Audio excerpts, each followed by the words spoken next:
para erguer novos palácios de ciência e iniciação. Será que existe aparelhagem que possa levantar no ar todo esse peso colossal? Observou Supramati. Mais tarde eu lhe mostrarei, pois ainda não terminei a construção desses aparelhos que nos levarão, e você poderá convencer-se de que eles são capazes de levantar e carregar um peso praticamente ilimitado. Por enquanto, a relação de tudo que deverá ser levado em cada nave está pronta para que não se esqueça de alguma coisa indispensável ou não se carregue a mesma coisa 2 ou 3 vezes. No momento devido, quando todos os viajantes estiverem reunidos, esta porta se fechará hermeticamente e nós vamos respirar somente a essência original, que será acesa em todas as trípodes. Assim conversando, eles entraram na nave. Mas Dakir pediu ainda mais explicações, enquanto Supramati parou para esperá-los e, baixando a cabeça, mergulhou em tristes pensamentos. Tudo o que lhe restava de humano e terreno agitou-se naquele minuto e ele sentiu o coração apertado por uma angústia indescritível. Pois, no momento em que ele atravessasse pela última vez aquele limiar e atrás dele se fechasse a porta da nave espacial, desmoronar-se-ia, sob os seus pés, aquele mundo em que ele havia nascido. Desapareceria essa extraordinária obra do Criador, com o seu imenso e maravilhoso passado.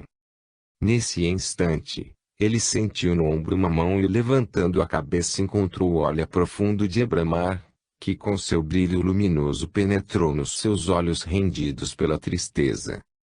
Não encasquete Supramati, e chame para auxiliá-lo a sensatez. Você é oprimido pelo porvir, porque você vai presenciar o fim do mundo pela primeira vez. Mas chegará o tempo em que, como uma andorinha, você voará facilmente de um mundo para outro, de esfera a esfera, e vai se acostumar a assistir à morte de um planeta, como por exemplo, a morte de uma célula num organismo qualquer. Aquilo que lhe parece agora tão importante e comovente nada é no grandioso tudo do universo. Olhe, ele levantou a mão, para a Via Láctea, onde se revolvem milhões de sóis com seus sistemas planetários. Os mundos pululam ali, feito poeira no raio solar. No entanto, em cada um desses átomos do espaço, nascem, vivem e morrem gerações humanas. Somente a nossa profunda ignorância, em todos os aspectos, e o egoísmo mesquinho ofuscam-nos. Ficamos assustados e trememos, achando que acontecerá algo que possa revirar o universo. Na realidade não acontecerá nada disso, apenas se apagará um dos inúmeros átomos do grande infinito. Supramati levantou a cabeça e admirou a abóbada celeste como que salpicada de ouro e brilhantes. Àquela altitude, o ar era excepcionalmente transparente e as estrelas, no azul escuro do céu, luziam com brilho surpreendente. Subitamente, de uma parte do céu, cintilou um feixe de faíscas que se espalhou como um foguete explodido. Por instantes, as faíscas brilharam como uma luz rubra, redemoinharam e apagaram-se. Um enigmático sorriso apareceu nos lábios de Ebramar. Por um acaso, Supramati, teria você ouvido algum barulho ou estrondo? Sentiu alguma coisa? Ao menos o movimento do ar? Não. No entanto, esse redemoinho faiscante indicou-nos o fim de um mundo, cuja existência nos presenciamos de longe. Sim, meu filho, a grandiosidade e a insignificância são conceitos relativos. Nós somos grandes perante nossos próprios olhos. Uma formiga, talvez também se considere grande e acomodada no seu montículo aos pés de uma alta montanha e apenas compreenderá sua nulidade no momento em que for subir ao topo da mesma. Assim somos nós, seres frágeis, poeirinha insignificante do espaço, apesar dos fachos dos magos que nos coroam. A única coisa de que a gente poderia se gabar, sem içar vermelho, é que somos apenas úteis abelhas na grande colmeia do eterno. Supramati baixou a cabeça e cobriu os olhos com a mão. Ele compreendeu que também tinha se considerado grande e poderoso, quando na sua testa se acendeu o terceiro facho, mas as palavras de Ebramar ceifaram o orgulho do mago e o reduziram a nada. Nesse instante, Ele sentiu-se insignificante, um ignorante digno de dó. Será que conseguiria ele um dia, às remotas e vagas alturas do conhecimento perfeito? A dúvida, a amargura e o desespero, três inimigos que ele sempre considerou vencidos, desabaram subitamente sobre ele. Cuidado, Supramati, e espante para longe tais fraquezas. Fique atento, pois o inimigo está próximo, pronunciou com rigor e bramar com sua voz sonora e, erguendo a mão sobre a cabeça de Supramati, aplicou-lhe um facho de luz prateada. Supramati estremeceu, olhou em volta e viu uma figura negra que lhe apareceu por trás e que, em seguida, recuou e recostou-se na escarpa em anexo. Ali, aquela sombra negra pareceu densificar-se, iluminada por aura purpúrea, e, naquele fundo sanguinolento, desenhou-se nitidamente a alta figura de Sarmiel, que se fechou em suas negras asas dentadas, em seu semblante característico, desfigurado naquele minuto com uma nítida decepção, lia-se ódio, inveja e hostilidade infernal. Veja, esse servo do caos até ousou aproximar-se de você, disse Brahma. Afaste-se e desapareça, criatura do inferno, que se atreveu a declarar guerra ao Todo-Poderoso. O Eterno somente o tolera na qualidade de uma pedra experimental para almas humanas, enquanto você ousou tentar inclusive o Filho de Deus e agora espreita o puro cultor do bem. A figura de Sarmiel começou a derreter e, por fim, com silvo horripilante, desapareceu no redemoinho de fumaça, salpicada de chamas ígneas. Vê como o perigo ronda sempre próximo. O tentador diabólico espera por nosso menor descuido, e somente aquele que conseguir resistir diante dele poderá continuar a sua ascensão à luz. Os fracos, entretanto, são levados por ele ao abismo das trevas. Nunca duvide de si, Supramati, nem depresse as virtudes de seu espírito. Por mais mísera que seja a elevação do homem, ele já está a meio caminho da ascensão. Toda boa ação, toda oração e trabalho espiritual para o bem do próximo, toda boa intenção, o desejo de melhorar e vencer o carnal no homem serão os zelos da corrente salvadora que o amar a divindade e, ao mesmo tempo, aproximam todos os fracos e humildes em nossa associação, e esta luta pelo bem lhes dará apoio e orientará esses seres na medida de suas forças espirituais. Um poderá levantar somente uns quilos, um atleta levantará centenas, mas isso não tem importância, pois não se pode menosprezar nada. A cada um é dado o necessário, e se num determinado momento, faltarem-lhe forças, o próprio esforço e o mérito desse esforço têm o mesmo valor. Você pessoalmente, Supramati, não tem motivos para desesperança, acrescentou sério Brahma. A ambição é inerente a qualquer um, enquanto que a ambição nobre é um sentimento digno. Diante de sua ambição abre-se um amplo campo de trabalho e ciência. Apoiado pela luz dos conhecimentos já adquiridos, você subirá pela escada mágica que leva ao santuário do conhecimento perfeito. Com o tempo você se tornará o gênio do planeta, o protetor de todo o sistema e governará sobre os caóticos elementos primários para deixá-los em harmonia e neles criar os mundos. Você pesquisará e dirigirá as forças cósmicas, governará sobre as falanges dos espíritos superiores, sua mente será capaz de aprender e julgar. Sua vontade disciplinada manterá o equilíbrio das esferas e você se tornará um servo sensato da sabedoria suprema. Como forma da derradeira provação, cabe-lhe, corajosamente transpor a última barreira que o separa de seu Criador para compreendê-lo, finalmente, em toda a sua grandeza e infinita sapiência. Será que isso não é suficiente para satisfazer e avaliar os conhecimentos por você adquiridos? Levante a cabeça, Supramati, e abra suas asas espirituais. Nunca olhe para baixo, lá é o abismo e nele o espreitam a dúvida e os equívocos. Olhe para as alturas luminosas e as suas asas o levarão ao infinito, onde reina a harmonia. Supramati corou levemente, Seus olhos brilharam e ele estendeu as mãos em direção a Ebramar. Agradeço-lhe, querido mestre. Jamais esquecerei este momento. Suas palavras fortaleceram-me e me fizeram compreender como sempre é próximo o terrível perigo que espreita até a alma de um mago preparado. Como deveremos estar sempre alerta quanto ao hábil e insistente inimigo que nos persegue. Ebramar apertou-lhe a mão e disse em tom alegre: chega de pensamentos sérios. Vamos entrar na nave espacial. Eu lhes prometi um jantar. Lembram? Ele os levou a uma das salas, onde eles se sentaram à mesa.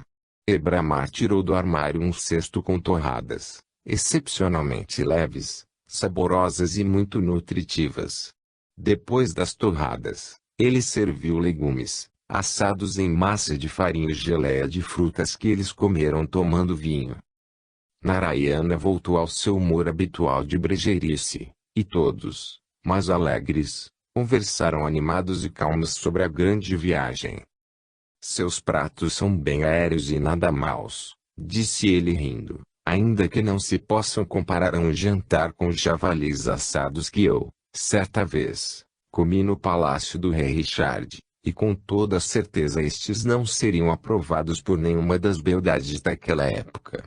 Mas, para uma viagem tão longa, não se estocam javalis. Tirando o fato de que os javalis não existem mais, disse rindo Dakir. Bem, nós vamos achá-los em nosso novo lar. Eu prevejo que nós nos daremos bem lá. Assim que pousarmos, eu, imediatamente ponho para trabalhar todo o nosso pessoal que será salvo. Confiscarei os rebanhos locais e construirei um palácio, decidiu Narayana. Que belo pastor você vai dar. Quanto a se dar bem, eu sei que você não vai falhar, observou em tom levemente jocoso Ebramar. Oh meu Deus! Temos que lhes dar alguma ocupação.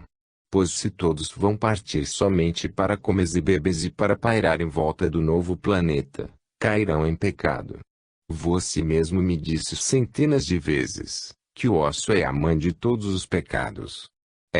Uma vez que lá não haverá nem teatros, nem restaurantes, nem jornais e nem divertimentos de alta roda, todos começarão a morrer de tédio e terão muito prazer em trabalhar. Claro. Estou vendo que você vai ser um administrador exemplar, querido Narayana, e assim que dividirmos o planeta em nações, sem falta faremos de você um rei. Agradeço Ebramar, e espero corresponder à sua confiança. E, assim, sobre mim se formará uma lenda, tal qual sobre o Ramel Hermes, de que eu for um exemplo de sabedoria e conhecimento, e que sob meu cetro reinou o século de ouro, arrematou, brincando Narayana. Tudo isso são sonhos remotos, acrescentou ele, suspirando.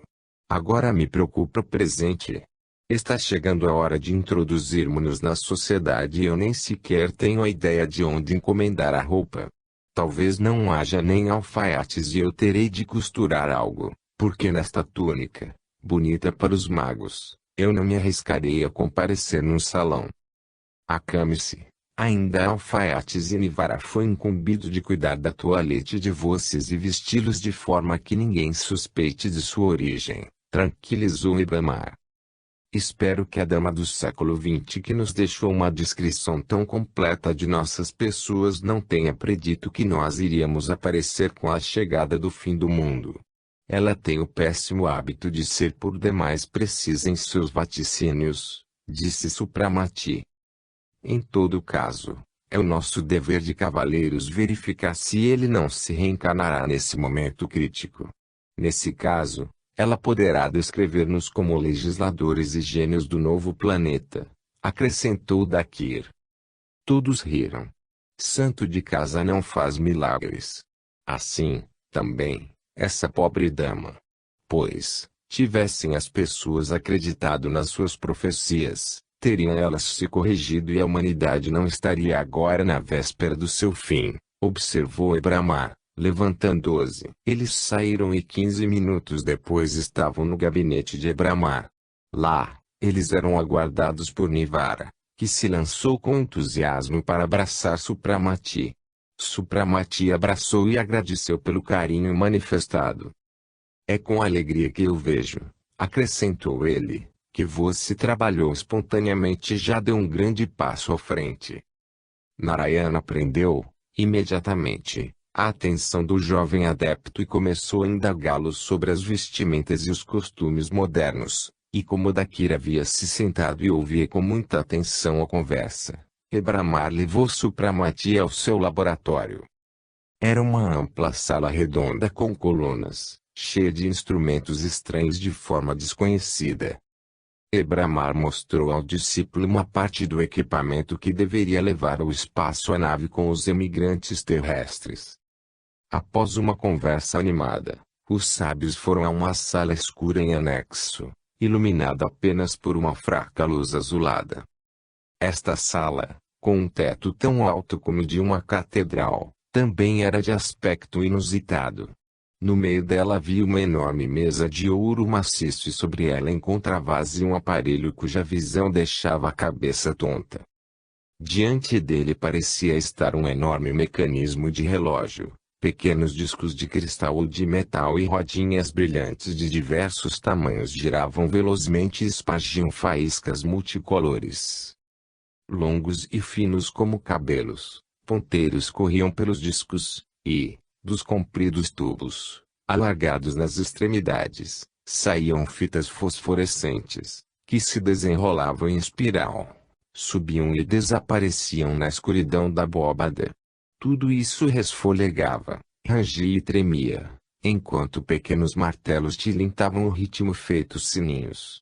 Nas bordas da mesa havia uma série de botões coloridos que se ligavam através de fios elétricos ao mecanismo. Você já conhece parcialmente o mecanismo desse telégrafo, ainda que não o tenha visto em operação, disse Ebramar, mostrando ao seu discípulo os detalhes do aparelho e explicando seu funcionamento.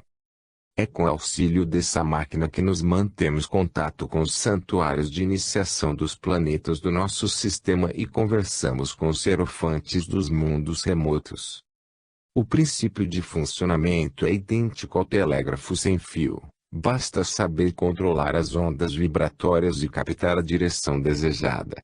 Todos os santuários do nosso sistema se acham em permanente contato, pois uma mesma construção cósmica mantém entre nós o equilíbrio mútuo. É totalmente desnecessário e até perigoso entregar este segredo às multidões. Se os profanos conhecessem os nossos recursos de comunicação com as humanidades vizinhas, por certo se tornariam valentes, sonhariam em conquistar os novos planetas e até inventariam apoderar-se de nossa frota espacial. Em seguida, tomariam o nosso lugar na jornada, finalizou Ebramar sorrindo. Você está certo, mestre. Os amigos hierofantes tinham razões sólidas para cercar de segredo a sua ciência. As terríveis forças dos elementos da natureza em mãos despreparadas causam mais estragos do que bênçãos. A enormidade das descobertas, mal empregadas ou empregadas para o mal, foi justamente o que contribuiu para a devastação do nosso planeta bem antes do prazo para ele estabelecido, disse suspirando Supramati. Diga-me, mestre, acrescentou ele 1 minuto depois, teremos nós a permissão de utilizar lá os nossos conhecimentos para arrumar a nossa vida parecida com a atual? Sem dúvida. Para o nosso trabalho e estudo devemos ter um abrigo calmo e confortável, mas nós, naturalmente, não abusaremos de nossa ciência e envolveremos, como de hábito por um segredo impenetrável. Capítulo 8. 1 hora mais tarde Supramati conversava em seu quarto com Nivara, o qual abriu sobre a mesa uma grande cesta com roupas, colocando-as sobre o sofá. Está claro que você quer me enfeitar pessoalmente, meu caro Nivara. Francamente, a necessidade de trocar a minha túnica branca, leve e confortável, por esta ridícula roupa moderna é praticamente um castigo, observou Supramati. Sim, eu considero uma honra servi-lo e com prazer serei seu secretário, meu caro mestre, enquanto que o adepto mais novo, designado para você, poderá ser o meu auxiliar, disse Nivara olhando-o, afavelmente, com seus olhos brilhantes e alegres. Supramati levantou-se e apertou-lhe a mão. Bem, vamos vestir a fantasia, vejo que já abriu a sua loja, acrescentou, rindo. Primeiramente a malha de seda negra, a peça principal do vestuário, já que não se usam mais camisas. Não tema, a malha não vai desbotar, pois é de primeira qualidade. Entretanto, imaginei que você poderia não se sentir bem vestindo negro e trouxe também uma malha de cor branca, muito fina, que não irá constrangê-lo. Agradeço, você antecipou-se ao meu desejo. Confesso que não me apraz esta pele negra, respondeu Supramati vestindo a malha. E aqui estão as botas.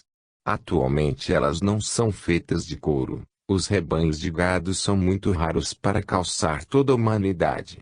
Mas veja que ótima imitação, muito resistente e elegante.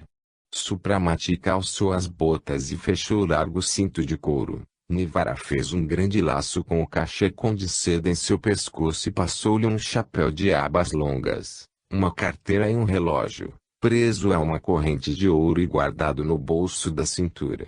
Em seguida, Nivara vestiu com uma sobrecasaca sem mangas, feita de um tecido negro, muito mácio, fino e brilhante como cetim. O forro, bastante espesso, parecia veludo.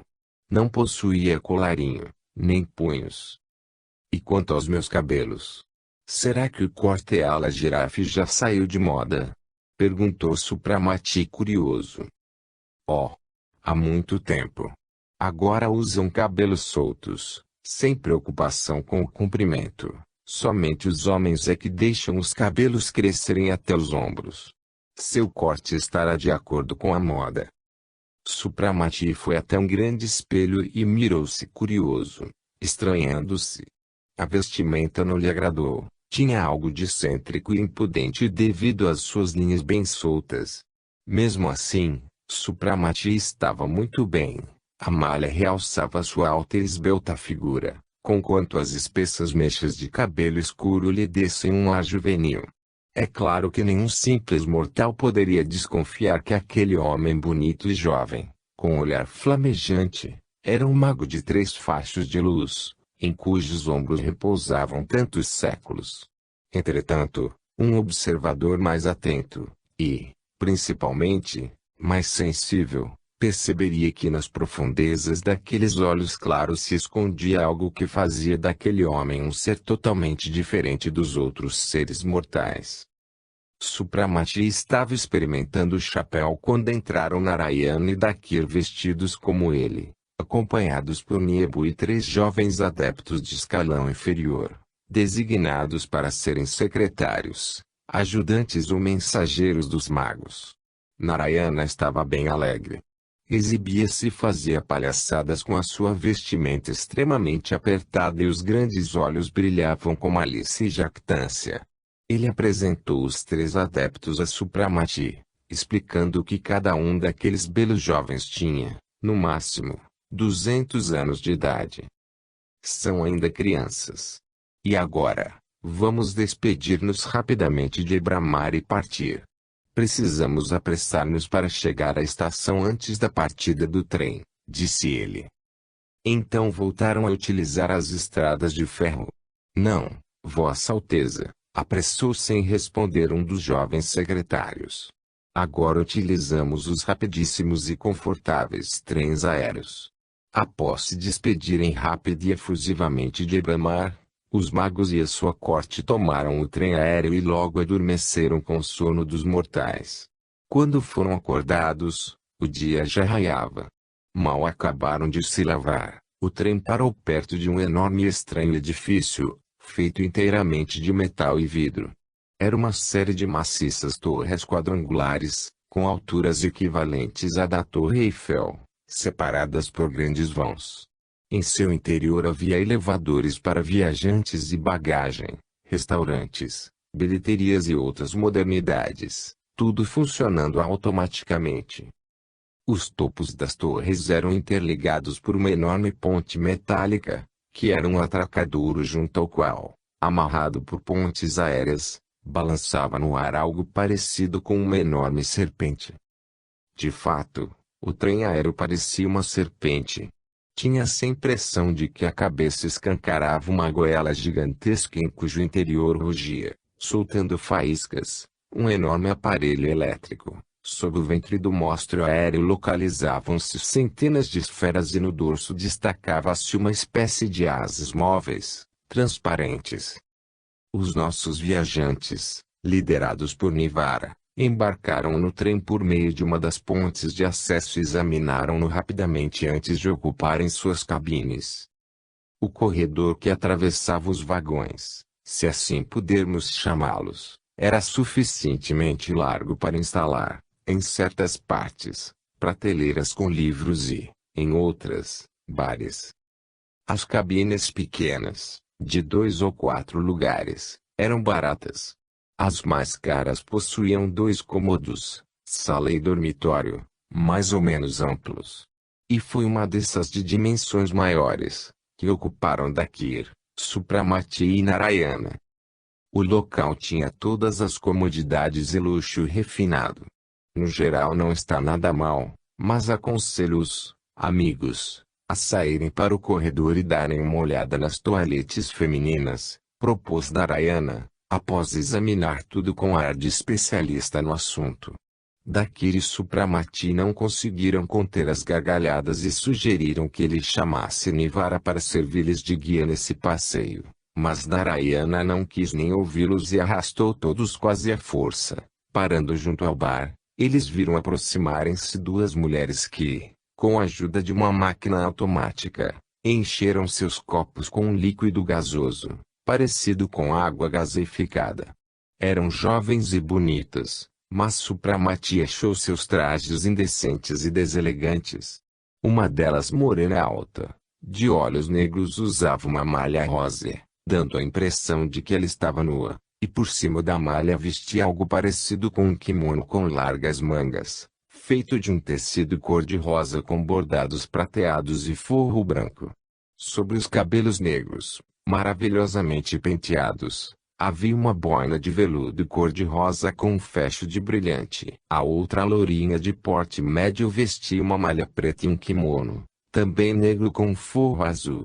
Uma boina azul com flores brancas cobria-lhe a cabeça.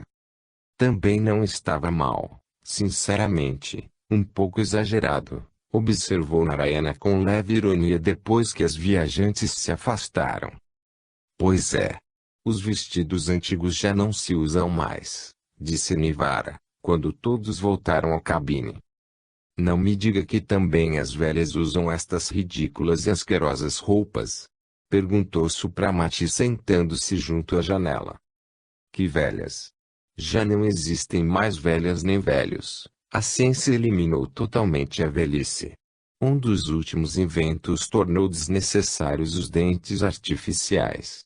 Assim que um dente cai, nasce outro em seu lugar. Da mesma forma funcionam os banhos elétricos, com diversos tipos de massagens que eliminam as rugas. Quanto aos cabelos, esses também são cultivados como grama e na cor preferida, explicou Nivara. Diabos! Estas pessoas estão em melhores condições do que nós. Eles aproveitam sua juventude eterna sem o fardo da imortalidade, exclamou em gargalhadas Dakir. Mas também há o reverso da medalha. Toda essa falsa mocidade artificial e ultra-intelectual é fraca, débil e nervosa, sujeita a graves doenças. De modo geral, esta é uma geração condenada, respondeu Nivara suspirando. Que pena. Tempos difíceis para a pobre humanidade, observou Supramati. E poderia ser diferente num mundo sem Deus, sem igreja, sem leis, sem verdade, num mundo onde reina somente o culto ao animal. Aliás, Nivara, Narayana descreveu-nos o milagre de Lourdes e disse que ainda restaram alguns cristãos, em outras palavras crentes. Serão muitos? Oh, não, são muito poucos. Os cristãos formam uma seita muito pobre e perseguida. Eles vivem em lugares isolados, devastados por terremotos, em ilhas abandonadas ou em lugares subterrâneos, Em outras palavras, praticamente em desertos, onde os boas-vidas da nossa época sequer ficariam um dia. Eles se estabelecem em lugares próximos aos antigos locais sagrados ou perto de esconderijos onde se guardam relíquias ou ícones milagrosos e muito venerados. Nivara, poderia nos contar sobre outros locais sagrados que ainda sobraram além de Lourdes? Perguntou Dakir. Conservou-se, graças a um milagre ainda maior que o de Lourdes, o Templo do Santo Sepulcro. Deve descrever-lhes este evento extremamente interessante. Vocês sabem que um local sagrado que acumula durante centenas de anos emissões de preces provoca um profundo ódio nos satanistas. Essa fonte de luz e calor, que renovou e fortaleceu tantas almas, não lhes dava sossego. As conversões à fé em Deus que ali ocorriam deixavam-nos totalmente enlouquecidos.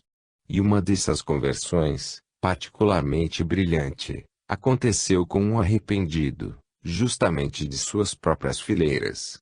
Essa foi, diria, a gota d'água.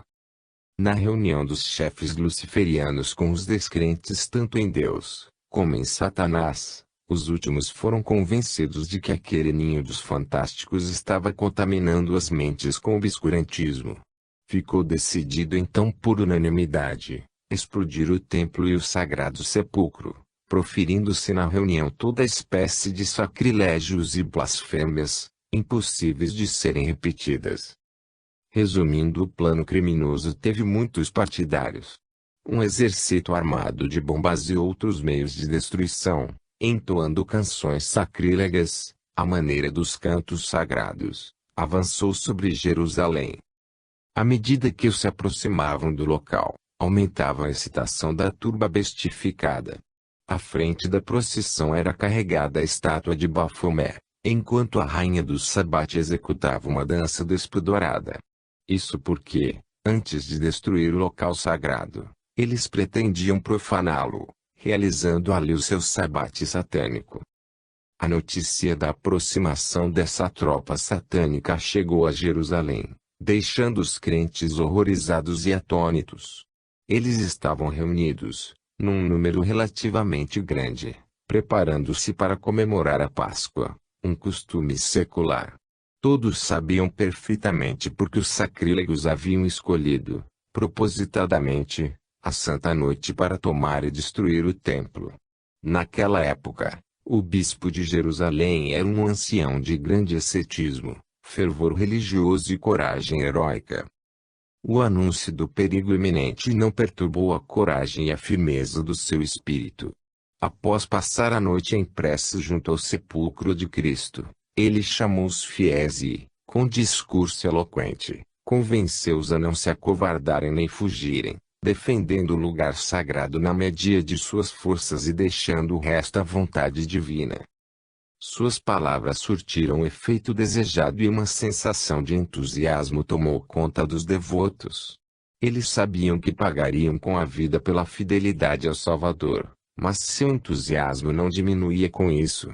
Ajoelhados e com velas acesas nas mãos, todos entoaram em coro o hino da ressurreição.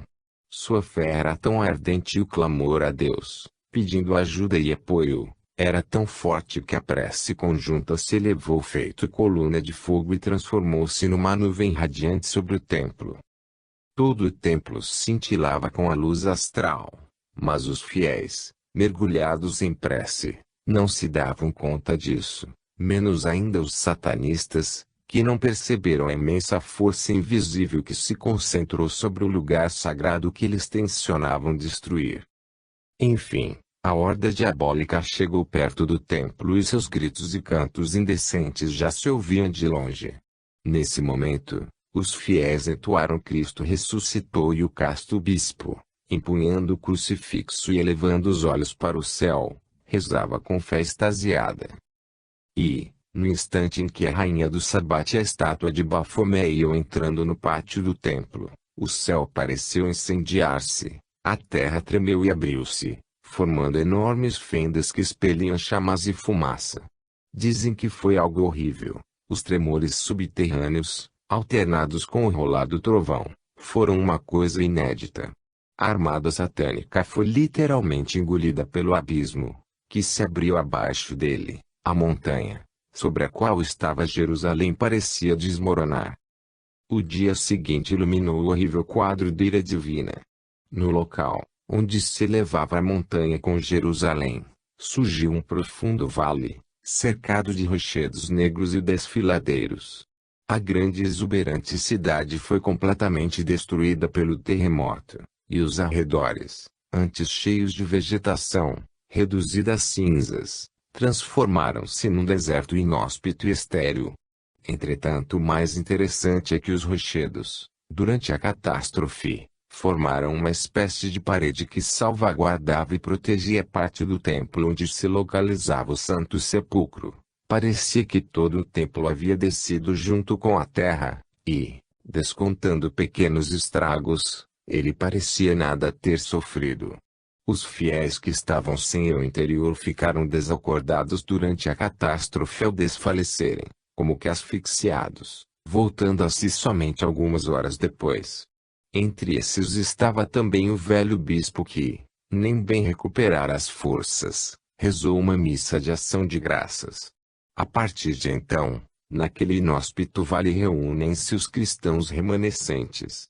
Lá existem duas pequenas comunidades secretas, uma masculina e outra feminina, que passam a vida em jejum e preces, sem se atreverem, entretanto, a sair do vale ou dos limites dos muros da igreja, visto o lugar ser evitado e temido pelos cultores de Lúcifer.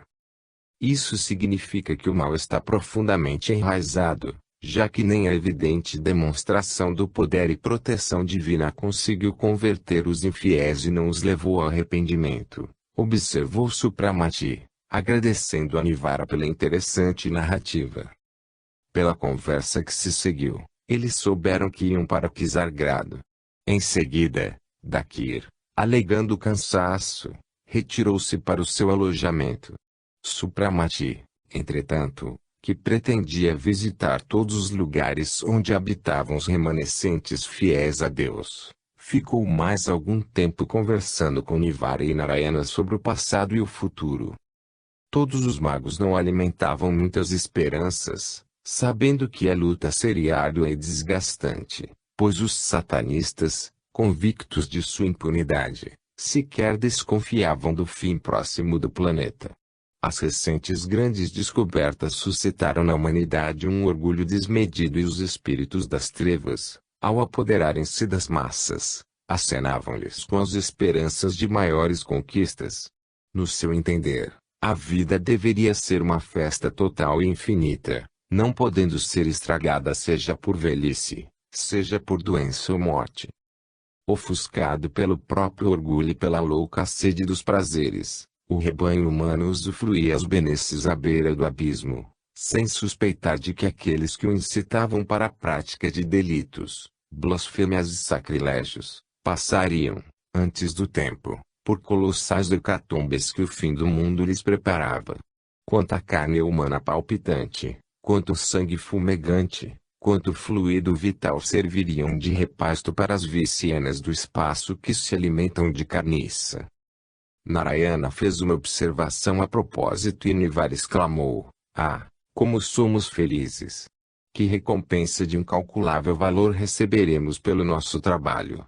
A possibilidade de nos transferirmos para um novo mundo e conseguirmos um final feliz para a luz da esfera superior, em vez de suportarmos um terrível castigo e nos tornarmos presas dos vampiros do inferno." "Sim", respondeu Supramati. "A misericórdia do Criador é feito à sua sabedoria e, para lhe demonstrarmos o quanto estamos agradecidos, devemos trabalhar bem e salvar os filhos de Cristo, ratificando a parábola sobre as 7 virgens sábias e as 7 virgens nécias.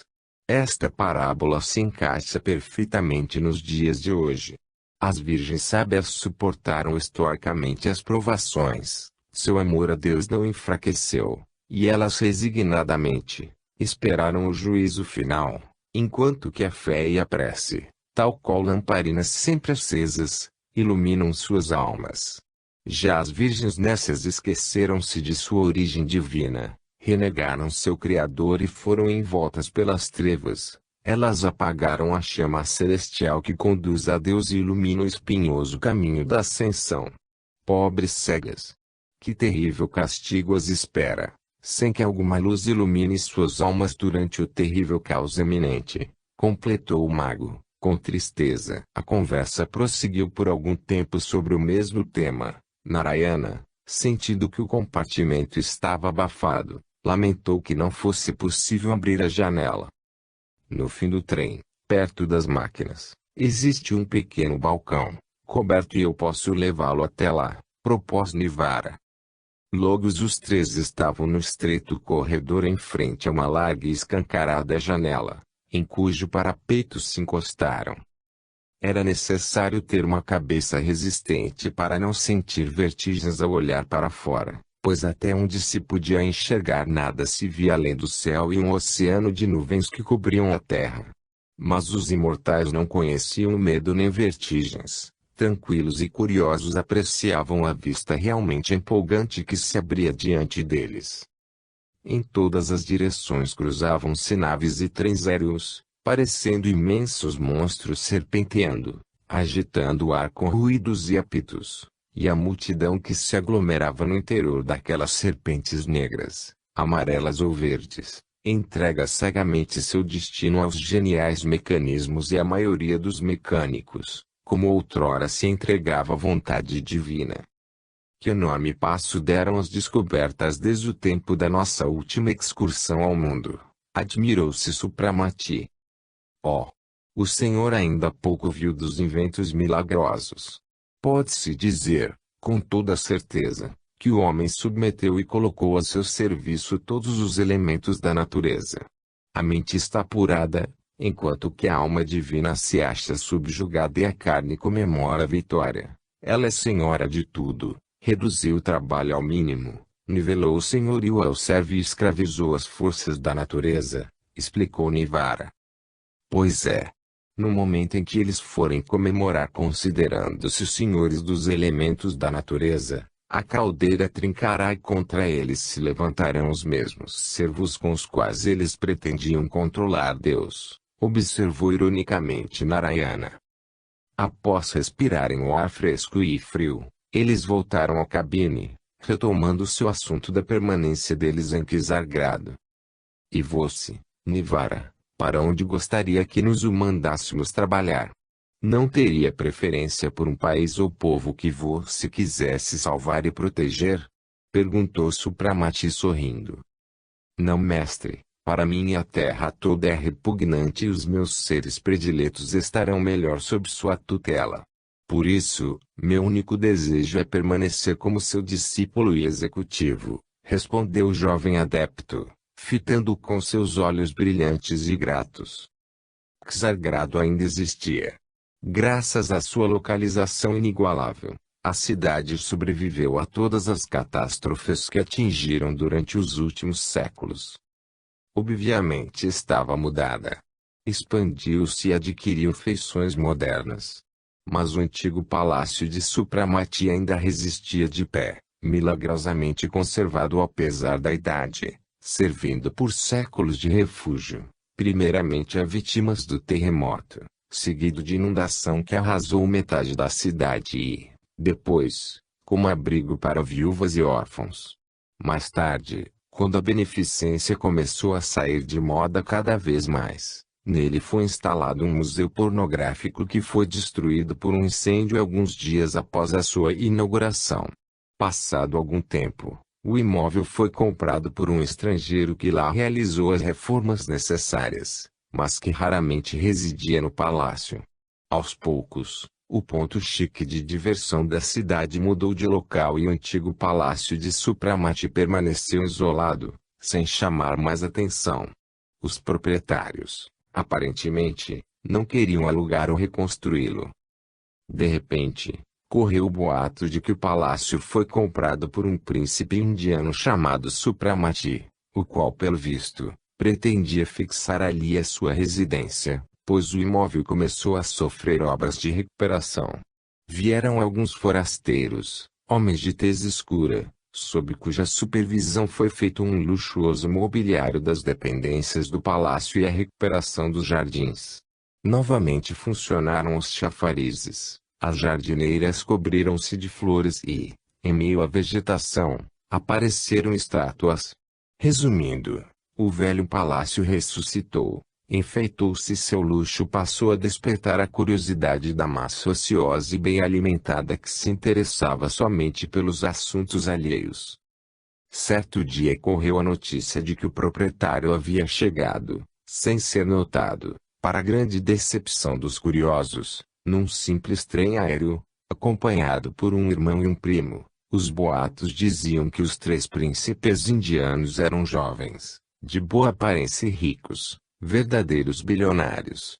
Junto com eles vieram seus amigos e um séquito, formado por administradores das imensas propriedades e por 3 secretários. A multidão de basbaques ficou ainda mais decepcionada quando soube que os estrangeiros não apareciam em nenhum lugar nem saíam muros do palácio, podendo ser vistos só quando saíam dos muros do palácio, podendo ser vistos só quando saíam para passear. Realmente, os magos evitavam, por enquanto, aparecer na sociedade, esforçando-se no estudo da língua cosmopolita, da história, costumes e quadro geral da humanidade daquela época em que deveriam iniciar o cumprimento de sua difícil missão. O panorama que se abria diante deles, tanto do passado como do presente, deixava muito a desejar. Em alguns séculos, que se escoaram imperceptivelmente em paralelo com a sua estranha e misteriosa vida, o mundo sofreu terríveis comoções e as revoluções geológicas alteraram consideravelmente a sua geografia em alguns lugares. As transformações políticas foram ainda mais horríveis e funestas, abalando até os alicerces da sociedade. O mal, semeado generosamente e com requinte entre as massas humanas, por judeus e anticristos, trouxe seus frutos.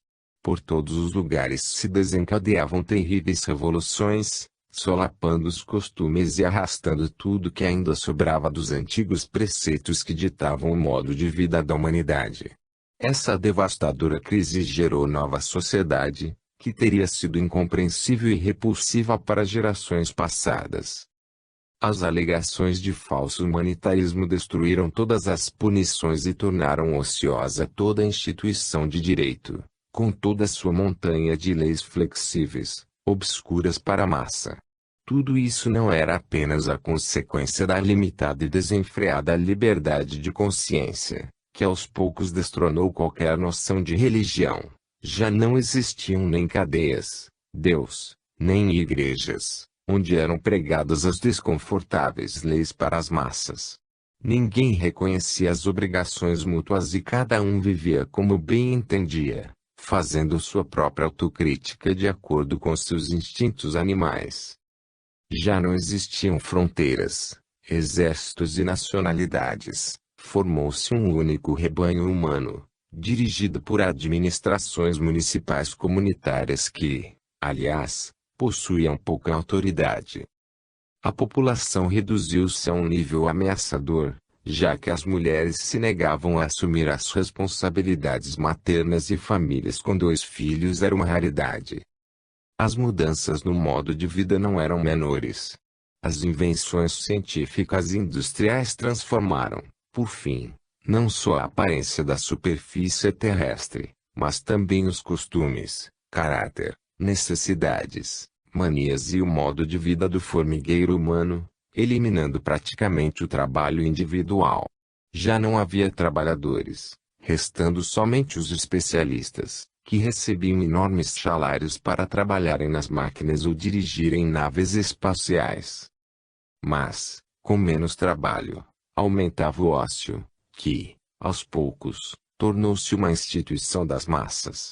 A máxima dos romanos do período da decadência pão e circo ressurgiu em proporções gigantescas. Todos almejavam gozar a vida, sem freio ou descanso, e como este tipo de vida de orgias custava caro, lançava-se mão, abertamente, das mais descaradas falcatruas, sendo que, por um pouco de ouro, qualquer meio, indistintamente, era bom e legal.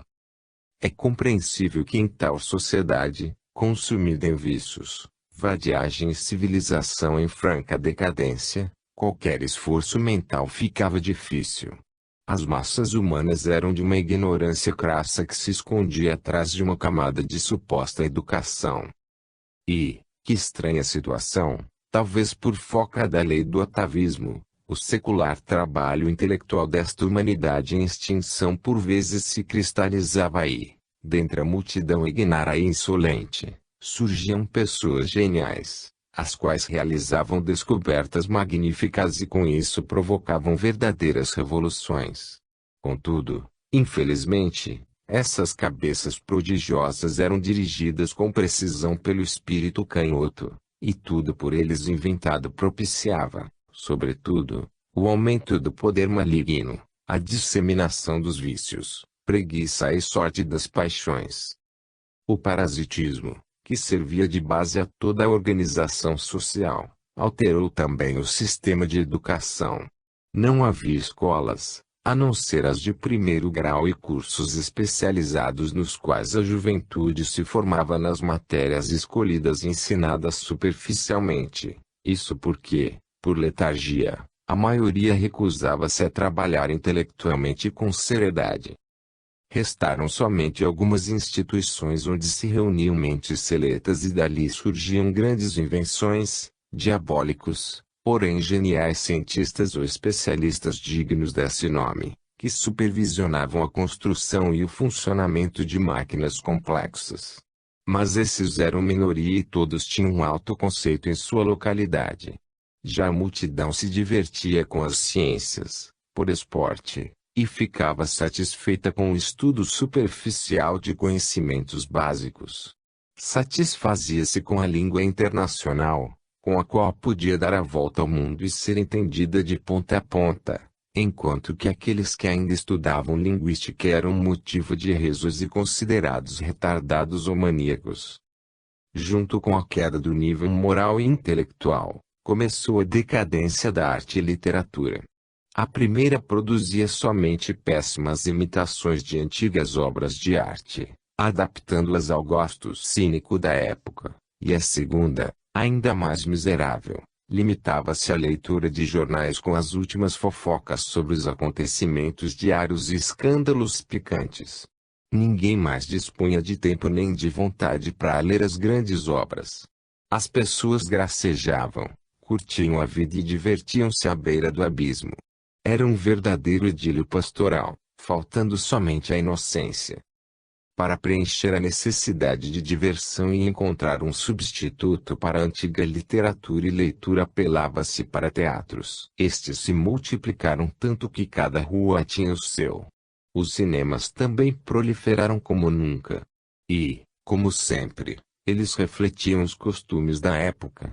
Mas a verdadeira arte dramática desapareceu. Estavam na moda somente as farsas grosseiras e vaudevilles, nos quais o cinismo era levado ao absurdo e representá-las não exigia nenhum esforço dos artistas, o que era primordial. O público rompia em gargalhadas, matando assim algumas horas, o que era também o primordial.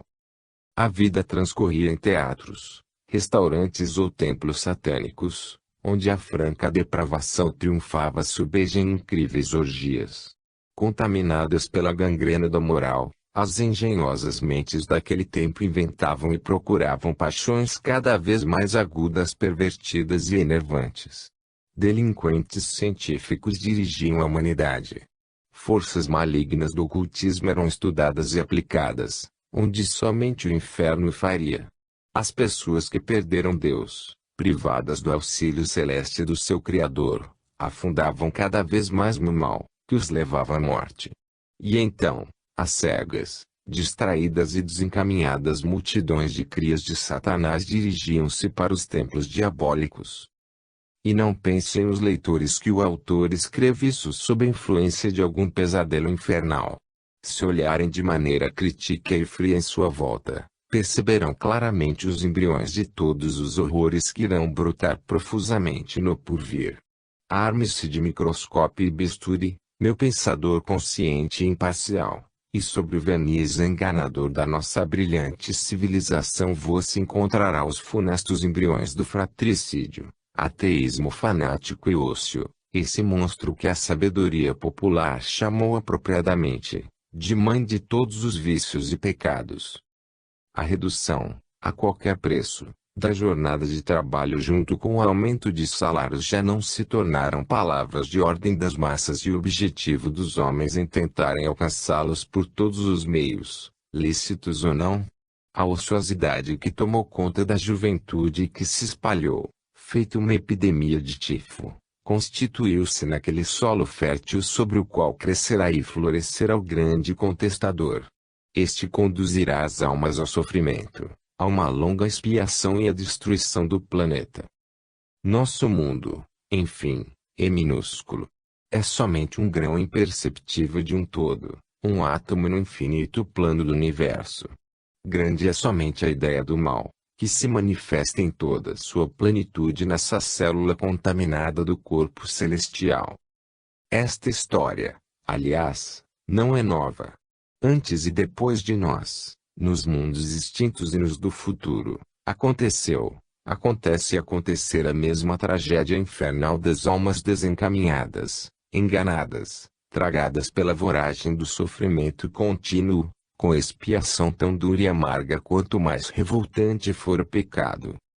A compreensão das antigas tradições ficou obscura ou perdeu-se ao longo dos séculos. Esta, por exemplo, é a lenda sobre o pecado original, que possui um profundo e místico sentido, a tentação através da devassidão, o inferno que incute no homem a insubmissão, que lhe promete conhecimentos fáceis e ciência maldita que aniquila as almas banindo-as do paraíso, privando-as da ordem, paz e proteção divinas.